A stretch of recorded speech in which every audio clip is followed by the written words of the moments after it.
It's hard work, right? You feel for these students. You want them to be successful. They have such great aspirations and dreams, and they're not always realistic. Right. That's our job, is to help, facilitate knowledge and answer questions. Welcome to another episode of the Culinary 360 podcast with the Ignite Culinary team. I'm Chef Robert. I'm Chef Ryan. And I'm Chef Luke. On today's episode, we'll be chatting with Chef Kirk Bachmann. Among the many titles he has, he's the host of the Ultimate Dish podcast. He's the president and provost of Auguste Escoffier School of Culinary Arts. He's a board member of the Colorado Restaurant Association. He's a certified executive chef. But really, I think what you'll learn is this guy is a true educator at heart. Without further ado, let's just jump right in and hear what Chef has to say. Well, Kirk, thanks for joining us today on the podcast. Yeah, the pleasure and honor is mine. Well, I say that now at the beginning of the show, but I'm assuming it's going to be You good. may think different. Yeah, just later. wait. You might want to. You might regret that later. It was a labor of love to get this lined up, right? On our end, the three of our schedules don't really ever line up. And then you being, president of the school, I can only imagine how busy your schedule is and the places it takes you. So appreciate you taking the time and sitting down with us. No, absolutely. It's kind of ironic that chefs can't figure out how to be on time, right? I don't know if you guys feel this though, but we live in this world where we're looking at our calendars all day long, and people, in my world anyway, people have started to, not even reach out and say, "Hey, are you available?" They just start putting meetings on top of meetings on top of meetings and make me choose which one I want to attend. Yep. So it's all back on me. Yeah. For us, it's like training on top of training. And it's like, I got to prioritize, which one I can shift and which one I actually have to go to in that exact moment. Right. Yeah. Yeah. In a prior job, it felt like we scheduled a meeting to schedule the next meeting. Right. Scheduling a meeting for another meeting, then ending the meeting with a meeting. A wrap-up meeting, right? I was listening to somebody was interviewing Bill Gates just the other day. It was a podcast. It's called Armchair Experts. Pretty good. Oh, yeah. And Bill Gates was talking about, he's a lot calmer now. They say that when he was kind of in his zone, he was a terror. And if you showed up to meetings to just talk about meetings, that meeting was over. That meeting was over immediately, right? Well, Kirk, I love to start these off a little bit with, our guests going through a little bit of their career and some of the highlights and things that I guess made them who they are and made them into the chefs that they became. And then, a little bit about where you're at right now. I think that would be really cool. So I appreciate that very much, chefs. But it's always such an interesting question, how'd you get here? And if I could, I talked to a lot of different people. Last week, I talked to Curtis Stone for a while, and he was so eloquent about his team, about the people that have been with him for 20 years and 25 years. And so if I could, I told him I was going to steal that from him, but if I could, before I say anything, there's so many people along the way, so many cooks that came in, above and beyond, so many cooks who, messed up the chain on a tenderloin and you couldn't get mad at them, but they were there. They were there for Thanksgiving. They were there for the holidays. They were there on weekends and stuff. But, my story is probably not terribly different than a lot of people. I didn't know it at the time. I think I was fairly blessed to grow up in a culinary, baking, pastry focused family. My father's a master pastry chef by the German standards, right? He earned his meisterbrief in 1958. Wow.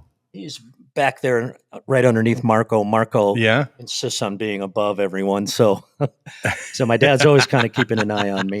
I was actually in Buena Vista yesterday making Stollen with my dad. He's 88. And that's awesome. Yeah. It's I used to make Stollen with my grandfather. And it's what a great memory, right? Yeah. And there's so many variations of it today. Fruit bread. Stollen's not fruit bread, right? It's a beautiful yeast dough, and Mhm. you can smell it in when you walk in the house, and you make it weeks in advance, right? Because the rum and the yeast and the fruit need time to settle in by the time you slice it for Christmas morning and all that stuff. But Mm-hmm. he came over to the United States. He came to Chicago, with friends, right, from Germany, and it was a tough time coming out of World War II, and he landed in Chicago, and he went to work for a bakery that is still there today called Lutz's, and Okay. Lutz's Bakeries on Montrose, and it's not the same as it was, but my dad felt very, very honored and privileged to be there for a number of years, and he was a shift leader or whatever they called it back then, and he tells me the stories of understanding and realizing what it cost them to buy a bag of flour back then, and how many products he got out of a bag of flour. And while it was interesting to him, it also infuriated him, right? Because he should be in business for himself. Right. So he'd finish his shifts and he'd drive over to Irving and Austin, which was maybe 5, 6, 7 miles away. And there was another German bakery there that had opened in 1936 called Ackermann's Bakery. And he used to just sit out in front and just watch how many people went in and out, and just kind of try to do the math of, Right. that 50-pound bag of flour, which cost, two and a quarter, and so on and so forth. And one day he got the courage up to walk in and, and tell Mr. Ackermann, Gene Ackermann, and that he would like to come in as a partner. And, Ackermann laughed a little bit and said, well, what do you bring to the table? What do you have to invest? And my dad looked at him and just held out his baseball glove-like hands and said, "This is what I have." Uh-huh. And Ackermann loved that and took him in. And then a few years later, my dad bought the business from him. Wow. Cool. And Nice. so that, I went to a Catholic school down the road. Every morning we had 2 flats. One, we lived above a butcher shop, and the other flat was above the bakery. And every morning I would come in and say hi to Charlie, who was decorating the wedding cakes, and say hi to Jeannie, who was washing the dishes. And, that's just the way I grew up. And then I'd walk to the front, and the ladies would, put stuff in my lunch, like a, Black Forest tort, or maybe a Dobos tort, or a little slice of strudel, something. Sounds awful. Yeah. Right. But, when you're a 12, 13, 14-year-old, and everyone next to you is eating, bologna sandwiches and Hunt snack pack and Twinkies, and here's Bachmann over here, pulling out a, Black Forest tort. It's like, I so appreciate it today, right? I really appreciate it today. Yeah. But it was mortifying back then, right? You almost Sure. kind of hit it. Yeah. And I share that story because it's really the foundation for everything. Years later, my family moved to Colorado. We bought a hotel resort. That's where I really kind of got busy in the kitchen with my dad, and learned how to manage people, manage time. My father was obsessed with, what to do if, like if the ice machine runs out and you can't make drinks for your customers, what are you going to do? Right. And it was, I'll never forget, years ago, there's a small college there called Western University. It's a cool place, between Gunnison and Crested Butte here in Colorado, Western Slope. And back in the day, a lot of bands would come in and play for the students. And I'll never forget the Allman Brothers. And I loved the Allman Brothers. The Allman Brothers stayed at our hotel. Oh, that would have been incredible. I went to the concert, and the next morning the bus is leaving, and I see my dad jump into his Jeep pickup, chasing after the bus. He was pissed because they emptied the ice machine at the hotel. He got the bus to pull over. The Allman Brothers, he got the bus to pull over, and he made them dump the ice. It's like, I'm not that intense. But That's hilarious. But, like a lot of people who grow up in this industry, there was a time, chefs, that I thought I was going to play center field for the Cubs, right? Just like all of you probably did. And my parents were very concerned about education, and I ended up going to the University of Oregon. Go Ducks! After I finished college, came back, worked with my dad a little longer, and then he sent me back up to Portland to a small culinary school where he knew some of the chefs. And when I finished culinary school, I mean, the jobs were everywhere. Yeah. And I'll never forget that. I learned more, in my time in culinary school about, how to prepare yourself, soft skills, how to put a resume together, and how to get a job.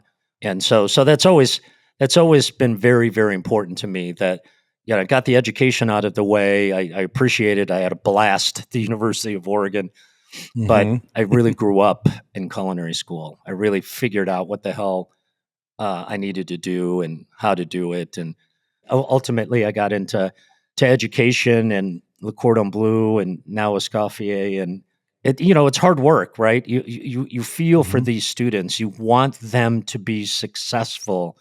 Ryan, you taught, and they have such great aspirations and dreams, and they're not always realistic. Right. And that's our job, is to help, facilitate knowledge and answer questions and sort of flip the classroom a little bit, right? And instead of lecturing at people, just listen a little bit. Our students have more information in this thing than many of us have up here, right? No, so 100%. So we could talk more about Escoffier and education and all that, but yeah, that's kind of how I kind of worked my way through my own little apprenticeship with my father, and and then the formal education to get the training he thought I needed. Yeah. So, Kurt, you mentioned soft skills, and I think that's really key and I think that really needs to be instilled upon students and, well, all of us in the kitchen, because at least for me going through the kitchen, there were very few soft skills. It was rough, abrasive. You got yelled at. I've had shit thrown at me. It was tough, and it just seemed to be the way the kitchens were. And then when I got on the corporate side, I struggled, and I really had to learn those soft skills, and I still have to think about them. It doesn't come naturally to me. And so that's great that you were able to pick up on that, and great that it sounds like you're kind of instilling on that with your students.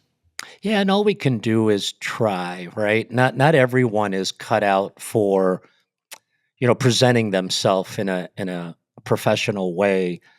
But if I could even connect that concept, Rob, to the idea of food, right? And how important it is for students, for young culinarians, for young professionals to find their voice, right?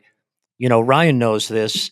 The biggest question we ever get, and even still today with the many students that go to school online, and we can talk about that in a minute, but the biggest question we get is, who tastes the food? Who tastes the food? Who tastes the food? Everything has changed. We spend more of our time preparing our students to be able to articulate in a cognitive way what they just prepared. So who tastes the food? The students taste the food. And then it's our job to help them. And we have all kinds of tools to help them understand flavor profiles and aroma and what it means and what matches what and what goes with what. But students have to find their voice, and they have to understand how to present themselves, like I said, and they have to understand how to work hard. It's hard work. It is, yeah. So is construction. So is law. Yeah. Everything that you want to be successful at is hard work. Stephanie Izard said it perfectly on a podcast that I was listening to yesterday. If you think that it's all smoke and mirrors and that it's just going to be easy, nothing's easy. Nothing's easy. But helping students find the ability to present themselves in a beautiful but also articulate way is really, really, really important. Yeah. Sorry about all the passion there. That it gets me fired up. No, that's great. Look at that beautiful kitchen behind Luke and behind Rob, right?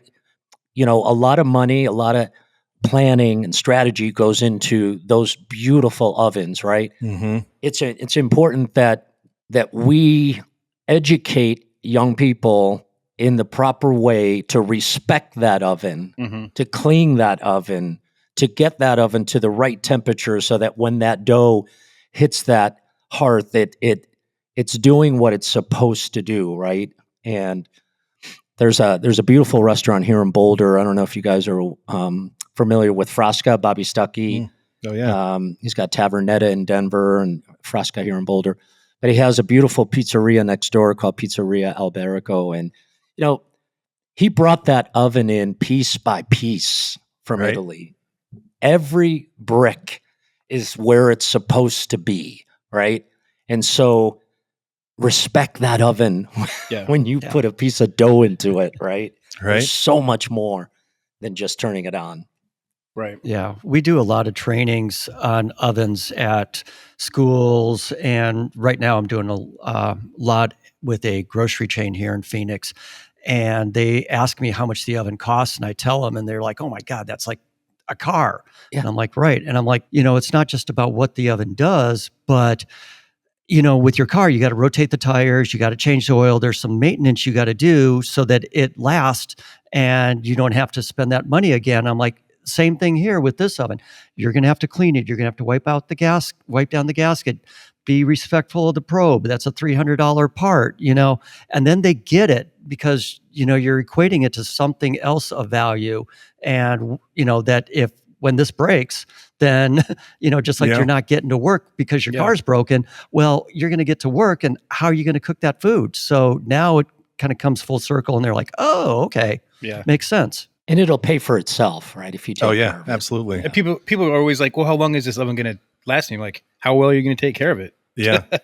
It's such a good point, Ryan. Here in Boulder, we've got 4 kitchens, and they're very intimate. They're small. We don't have a lot of students in each kitchen, and we do that, by design, so our students have a better understanding of what it's like to actually be in a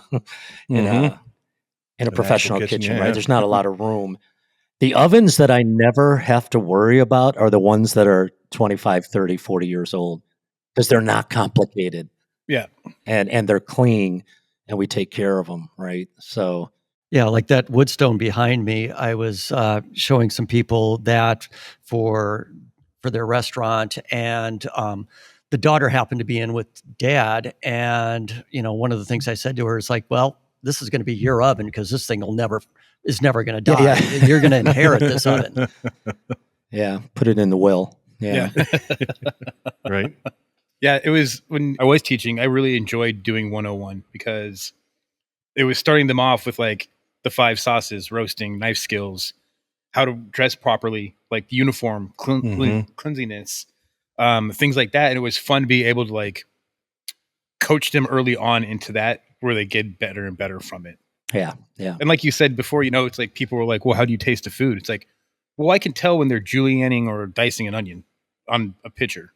I can see the color of the bird if it's too burnt or the perfect color from the pitcher. Like, It's like second nature. I don't need to taste it. It's second nature for you. You've done it so many times, and it's kind of the same thing in the kitchen here. A lot of the practices that we now implement online in order to provide a robust education have found their way into our residential kitchens. Right. The same way.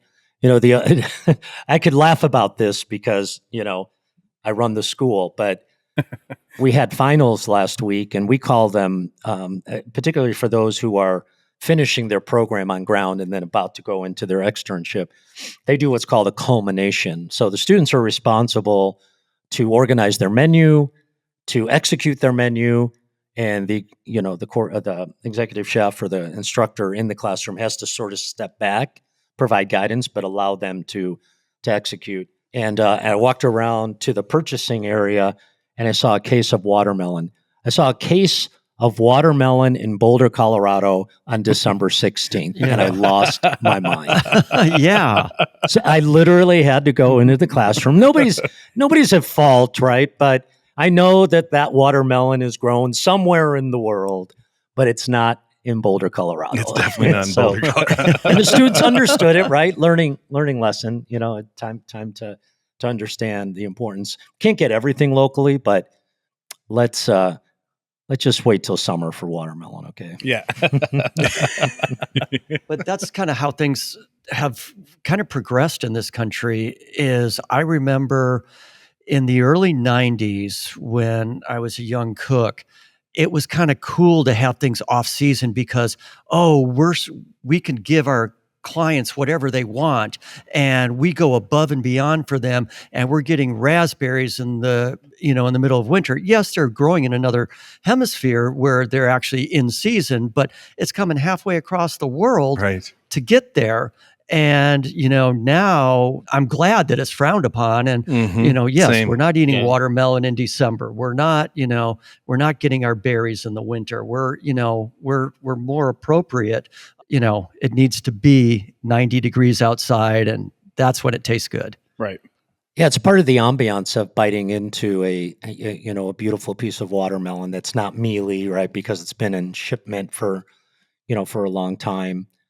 When I was chatting with Curtis Stone the other day, we were talking about trends, right? How things ebb and flow and things change. But Curtis was talking about how, people struggle to differentiate between what is real and what is a trend, right? You hear a lot about live fire, right, today. But, he was making the point that it's probably the first cooking method that ever yeah. existed in the history of mankind, right? Right. As soon Uh-huh. as we figured out how to do fire and then you threw a protein on it, Uh-huh. boom. So it's Yeah. really not a trend. It's just what's old is new again. It all Yeah. kind of comes Right. around. So, Yeah.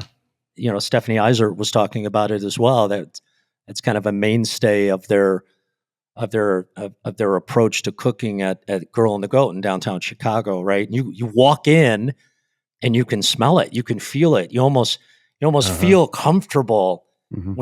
when you feel that smoke and you see that smoke, and then you leave the restaurant and you take that smoke home with you as well. Oh, yeah. It lasts It's- forever. Well, I think when you bring up trends too, some of it is that the younger generation thinks it's a trend because they weren't there the first Yeah. time. Yeah. Cabbage is having a moment. Cauliflower had a moment. Brussels sprouts had a moment. Fuck, I grew up eating all that stuff. Yeah. Because my grandparents who came over from Europe ate that. That was what grew, in grandpa's garden or my great grandpa's garden, Mhm. So yeah, I mean, they're having a moment. It's a trend because it's new to them, but just like you said, fire. I mean, it all started there, and we're not just cauliflower just didn't start growing in the last 2 years, Yeah. or cabbage. It's been around for a while. And the literacy has changed, right? Where there's so much knowledge available to us. You see young people swiping through TikTok left and right, and Mhm. and that's how a lot of people like their information today, right? If Mhm. it's Yeah. not entertaining, like right off the bat, they just Right. swipe right through. And Ryan, you probably saw some of that. Even in the online world, we have to keep it fresh. We have to keep it live. We have to Yeah. get students excited to not, click out or exit the scene. And it was a good idea to use like social media as a platform when I would teach. I'd be like, check out this chef on Instagram. I mean, he cooks some really cool stuff. He does do the fire, cauliflower, things like that. But when you have a chance and you're cooking, watch what he kind of does. Like, Right. it's a great thing. Here's these YouTube channels that I like to check out with these chefs that do stuff. Like, give it a shot. Mm-hmm. They have us to teach them and talk to them through it. But, actually seeing it happen is really helpful too. Yeah, absolutely. But yeah, they would always come into the class and be like, "Oh, did you see this guy on TikTok? Blah blah blah." I'm like, "That's fake. Yeah. Don't ever listen to that. Don't ever do that with food." But I mean, they're getting excited about it, and I think Exactly. back to really I guess the original purpose of what we were talking about it with it. I mean, they're getting involved. They're developing their own level of passion for food or whatever it is. And, to Kirk's point, like they're finding their voice through this. And I think it's a really cool teaching piece, right? All the social media things, because they can see, this person's style and then this person's style and then this person's style. And it becomes okay for them to understand, like, all right, everybody has their own little way of seeing the world and expressing how they think about it. And so it becomes just sort of second nature at that point for them to just be like, all right, well, this is how I see it. And this is how I want to express it. Not that everybody needs to be, TikTok star or whatever, but I think it just gives people that freedom. I see it in my daughter now, and at 14 years old, she's getting her voice right, and she's developing who she wants to be and how she thinks about the world. Some of the social media stuff, especially as a dad, I'm like, I don't know, man. do we have to see this? But it's it's going to happen. It's bound to happen at some point, right? And I think. Yeah, I don't know. I think it's neat how it allows people to progress a little bit quicker into, who they are as a person, especially as a chef. I love those comments, Luke, especially about young people. I have 4 kids and 4 grandkids, and my youngest child, she's 12, and so she's in 6th grade. And I didn't see this coming. We had a great chef here for a while here in Boulder. His name is Marcus Lepke. From Germany, came over. In fact, he started communicating with me when he was still in Germany. Oh, wow. It's like, I'm coming to Boulder. My wife works, for some, firm here locally. I would love to come work with you. And he finally showed up, and he worked here for quite a while. Last year, I helped get him a job at a local school. So he's the culinary director for this school, which happens to be my daughter's school. Oh, that's cool. And, he's texting me and our children pay attention to things that you don't think they pay attention to. Mm-hmm. So she's like crushing French omelets in his kitchen. I didn't show her how to do it. Marcus was so impressed, right? She knew to not, have any color on it and how to roll it. But that's all just by watching, me doing it at home, right? And talking about it. And right. it gives you the greatest joy when you hear that, right? Yeah. She's probably not going to go into the industry, but she's always going to know how to make a French omelet. Let me tell you. Right. She's going to be the envy of all of her friends. 100%. I could cook because I grew up cooking, but not professionally. And nobody in my family was ever professional until I came along. But we had always cooked. And so when I first went to college, I would cook, in my apartment, I'd cook in my dorm room, whatever. And my roommates were just like, I always had lots of friends around meal times, Right. And so, yeah, I tell my daughter when she gets older, whether she decides to be, in the culinary field or not, she's just kind of inherently going to have some of these skills that, a lot of people are not going to have. And, or at least to the level that she's going to have. And I think because of what you were saying, it's almost osmosis, right? Like, I'm not forcing her or teaching her necessarily how to do anything, but because I cook at home a lot, my wife cooks even more than I do at home. And we care a lot about the food that we eat, and our family does, and her grandparents, her aunts and uncles, all of us, care so much about what we're eating. She's going to have an understanding of food. And my son also, they'll have an understanding of food that a lot of people won't have. And I think that's super cool. And a respect for food, right?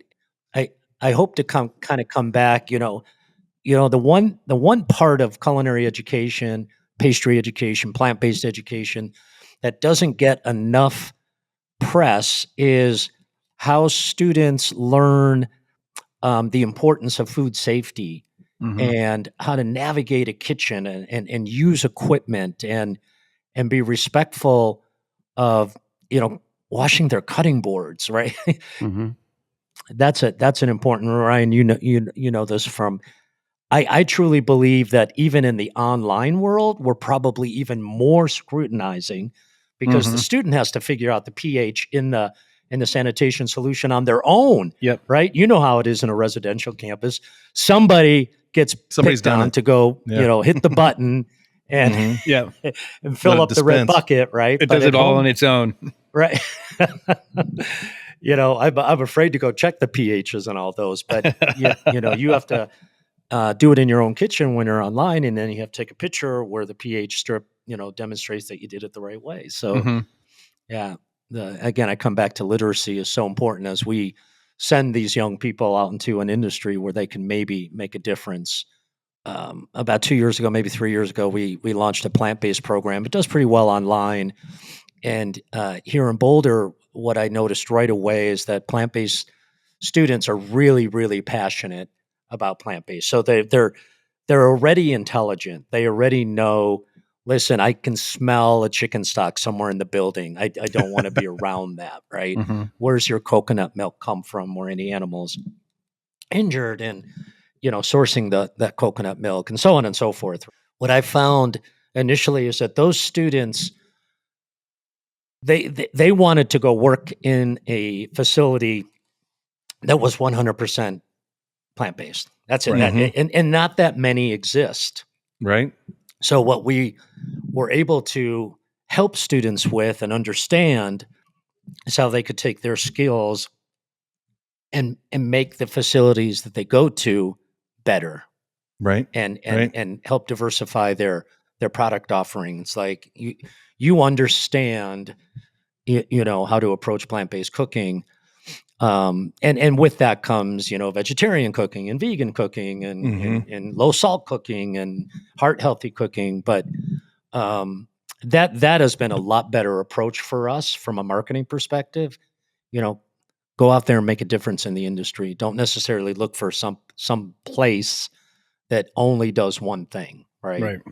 So I don't know how we got on that subject, but No. I mean, I worked in the Boulder area for years. One place in particular, a restaurant that I helped open, which is still around today, is called Leaf. yeah. When we were writing the original menus for that place, I mean, I was not a vegetarian, right? And had never been just a vegetarian. Obviously had, a deep respect for, vegetables in general, right? Just as a chef, I think you should and you have to.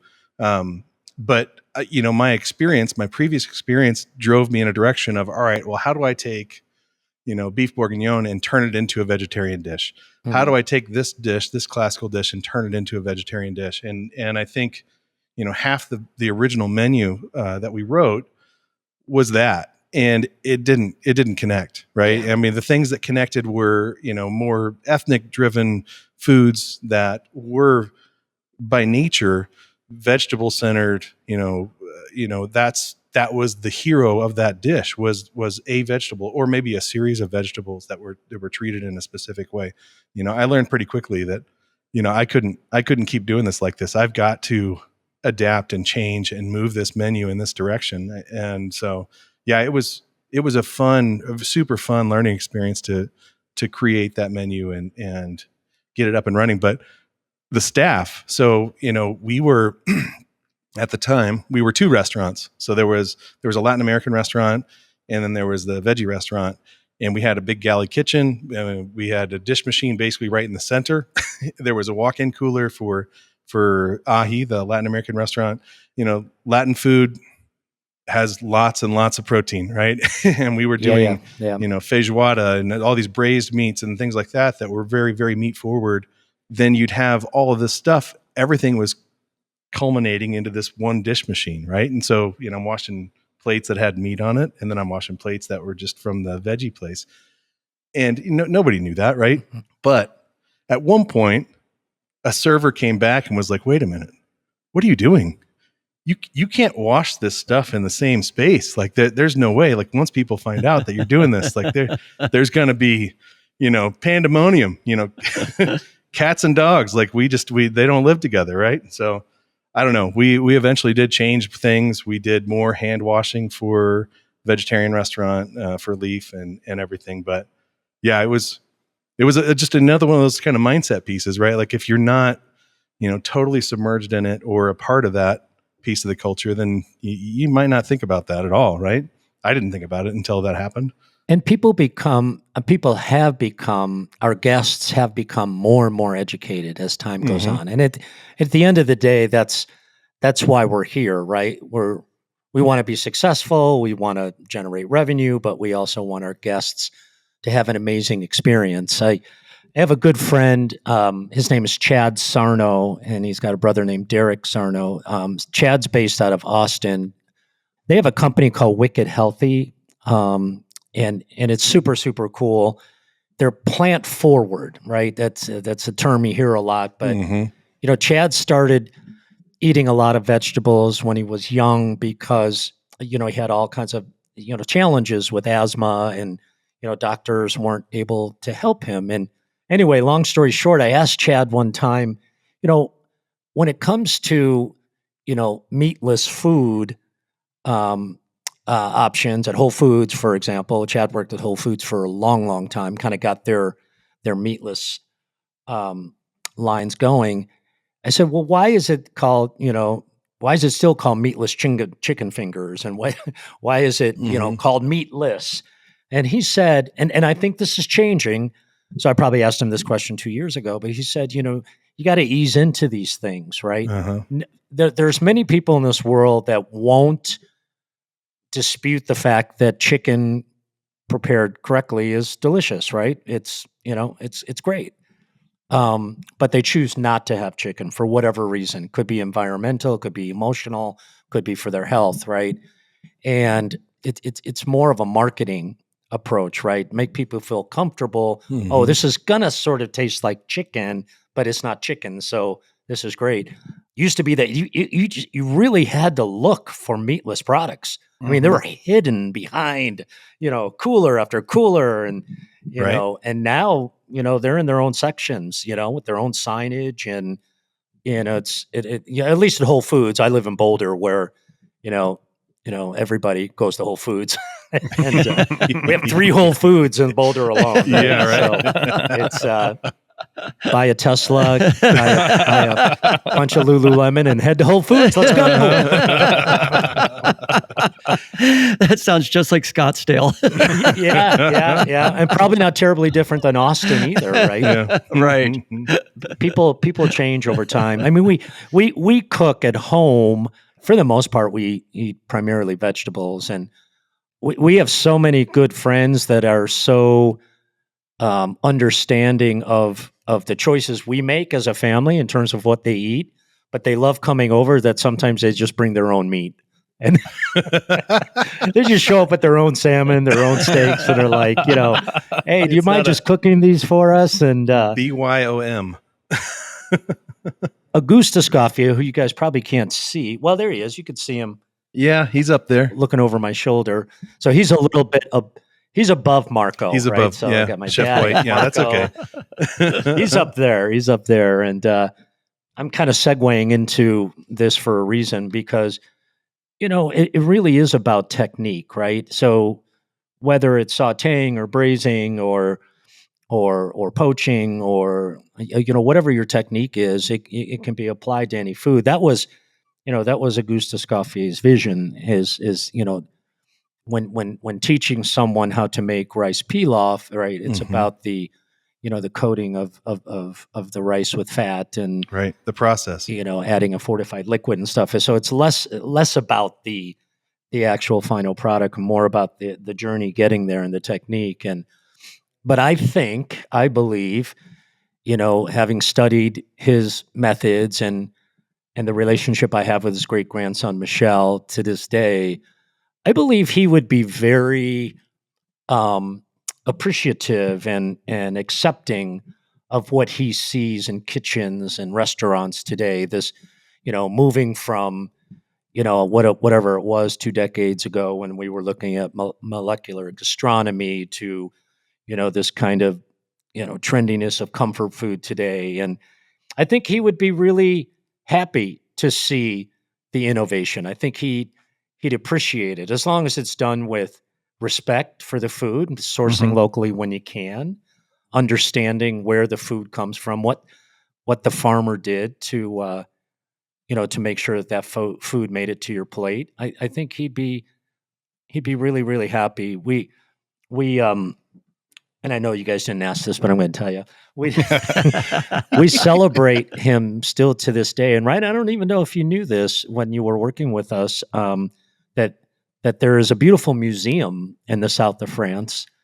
It's in a tiny town called Villers-Leu-Bay, which is about 10 kilometers outside of Nice.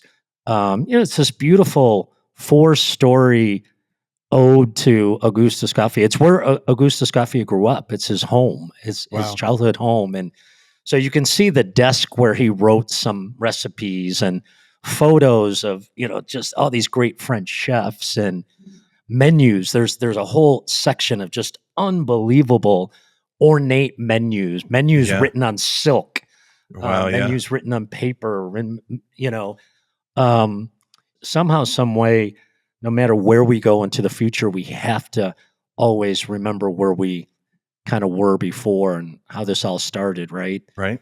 The story of the chef coat, the story of the toque, the story of the clogs. I used to always laugh. When I was teaching years ago, I used to tell students those stories, right, where the chef coat came from and all of that. And I'd always laugh because you guys have no idea if I'm just making this up or not. But it's a great story, right? It's just a great story. Good chef friend of mine, one of her prized possessions is an original Escoffier menu. She has it framed. It's oh, wow. It was above her desk at work, but then I believe she ended up taking it home. It's super cool. I've always wanted to get one. Yeah, isn't it amazing how many menus there are out there? You guys can't see a lot of this stuff, but one of my prized possessions is a big framed. It's 3 menus. It's Wolfgang Puck's Spago original. I wasn't there in the early days because I was working, but my parents were, and so they got him to sign it. The next one is the Little Nell with the original George McAfee, years and years and years ago. And then the third menu. And do we have time? This is a good story. Yes, we got as much time as you want. Okay, I love you. I'm just getting warmed up. Yeah. The third one is from Charlie Trotter's from the 90s, and nice. I had a restaurant that I ran with my dad in the mountains of Colorado in the 90s, and it was called Joseph's, which is his name. I don't know if you guys remember, but there was no internet, but Food and Wine magazine was around, and Gourmet magazine, and Savour, remember that one? And and Charlie Trotter came onto the scene, and he got featured a lot. First of all, it was insane, the type of beautiful cuisine, and then his books came out, right? And it's just like this is mind blowing.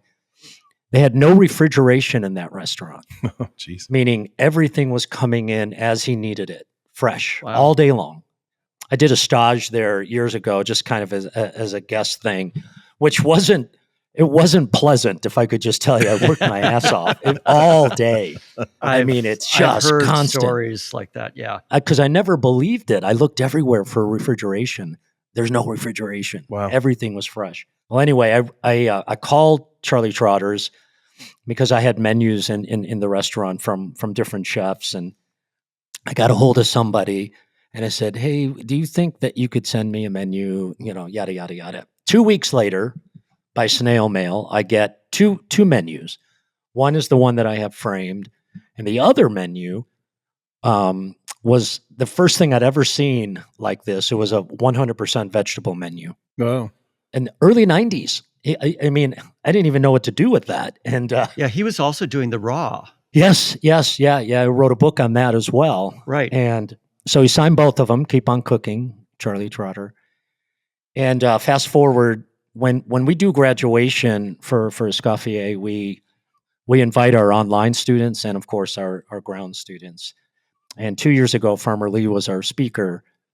And Farmer Lee, if you do any kind of research on him at all, he had an amazing relationship with Charlie Trotter. Mm-hmm. Charlie Trotter helped them a lot become the Chef's Garden, right? That's cool. And there's so many stories. There'd be a whole different podcast to tell you the stories. So, we lost Charlie a couple of years ago. And so I presented him with that vegetable menu framed during the ceremony in front of 2,000 people. It was pretty special. That's pretty rad. And I don't know if you know, but his son Dylan, Charlie's son Dylan, who was on my show a few weeks ago, still owns, the 2 brownstones on Armitage, and he's going to reopen Charlie Trotter's, I think in a different way, right? Because Dylan is very, I mean, he's not a trained chef, but he grew up as Charlie Trotter's son. Yeah, So right. he's probably pretty good. And, but it's, those are the things that kind of keep me going, to be perfectly honest. Right.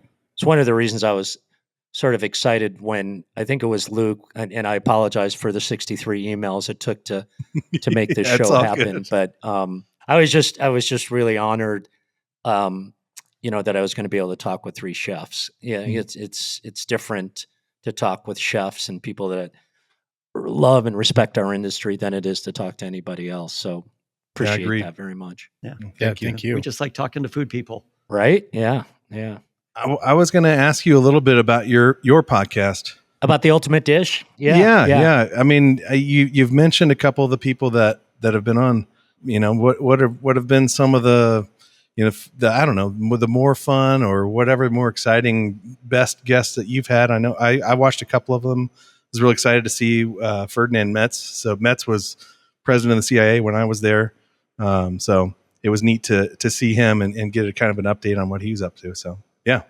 Yeah, thanks for bringing that up, Luke. And I've got Ferdinand's book right over here, From Many We Are One, which is really appropriate, right? And yeah, Ferdinand, now, if I could just say one thing about Ferdinand Metz, I mean, when you think about his career and what he did for culinary education, CIA was the first place, because of him, that started offering degrees, for culinary students, which is amazing. And we got close. I think after he left CIA, and I was still with Le Cordon Bleu for a while. We brought him on for a few years, and can I just tell you, Ferdinand Metz would walk into a room, and students were a little intimidated.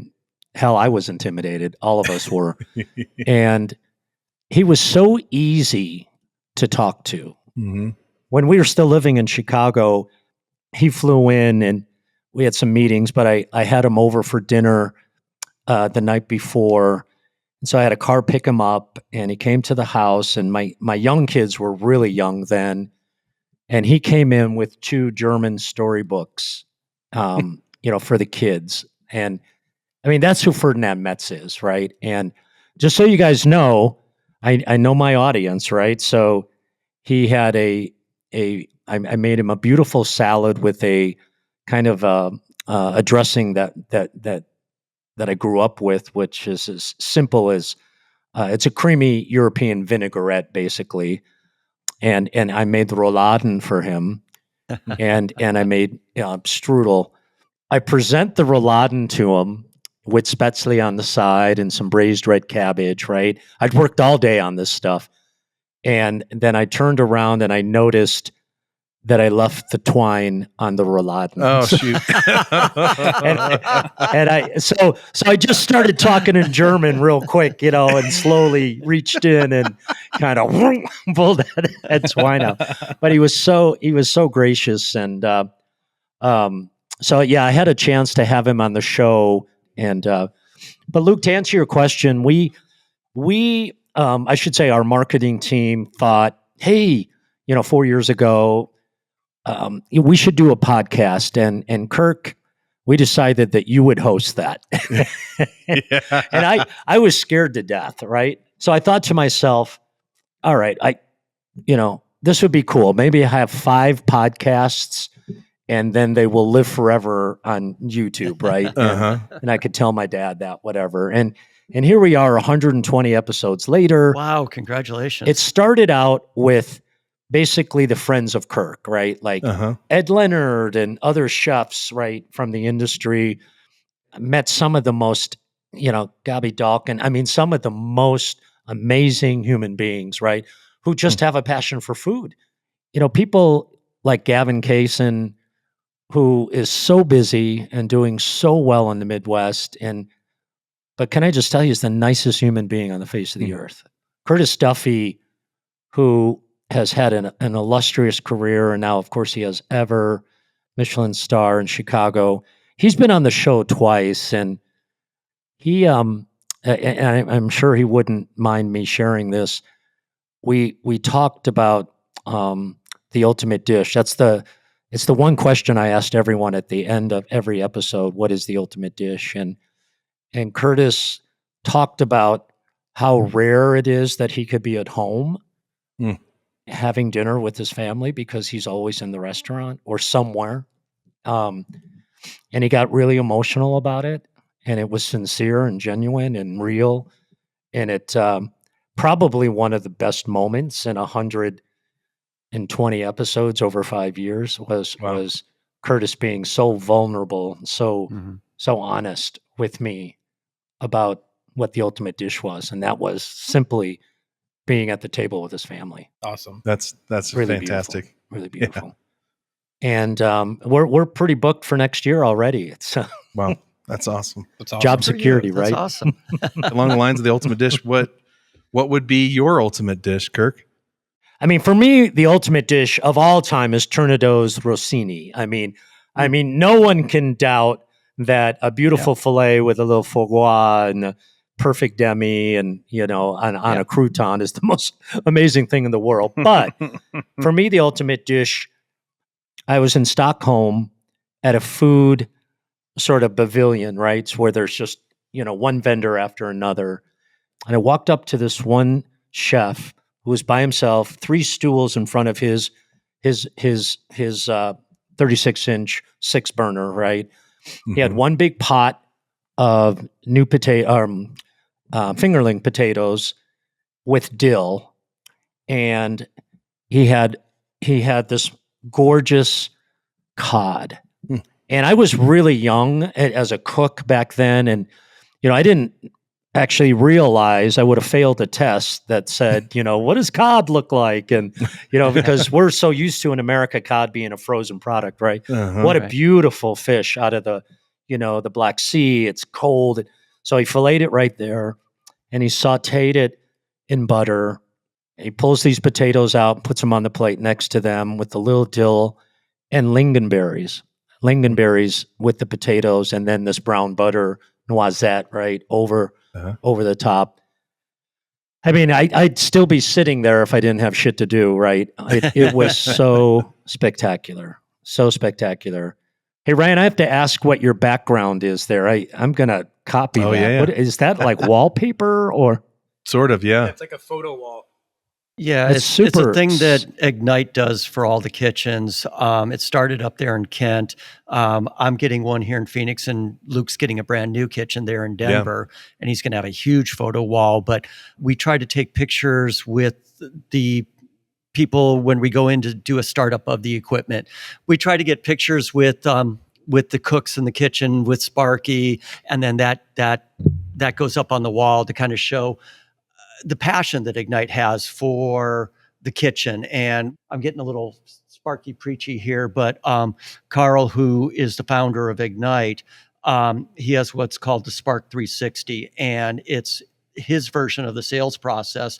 And the 360 part is that the sales process never ends because you're always supporting the people who you're working with. And it's not like, okay, well, we got our commission and you got your oven and go have a good day. No, they're now a long-term relationship for you. And that's part of that. The photo wall is just showing our passion to the industry. That's brilliant. I love the 360 approach to the sales cycle. I hope that we can reach out and maybe there's something that we could do together with Escoffier and Ignite and so on and so forth. Yeah, I think that would be a lot of fun. I love it. Sounds good. Yeah. That'd be rad. I think this is awesome. I think it was awesome. Yeah. Yeah. Thanks for carrying it, Kirk. Well, wow, that was super cool. I've known about Chef Kirk and the school there up in Boulder, the Boulder campus, learning a little bit more about him and really just his passion for, I would say, education and mentorship and all of that. Like really, it really came through, that was super cool. Plus, all the stories. I mean, that guy's met like everybody. I mean, how cool, like, that he has, seriously, these basically like relationships with, some of the biggest known chefs that I know of. And then, others that I don't know. I just thought it was super cool.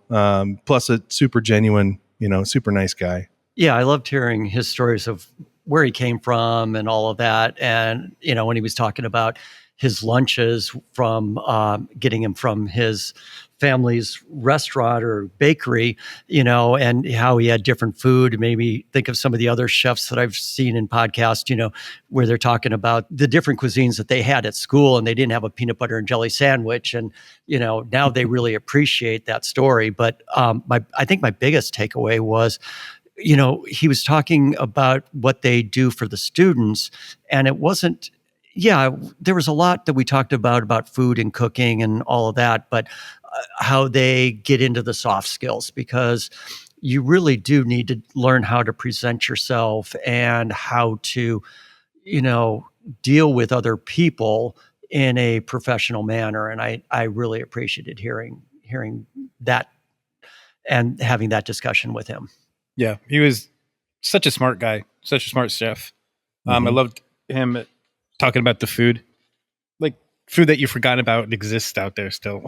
Right. And then, just going into those awesome, cool restaurants and getting that feeling with like the wood and the smoke and things where it's just like, we've been doing that since day one. Like it's fun that it always comes back in rotation, but cooking's fun that way where it's like, we've done that. Well, how can we do it this time?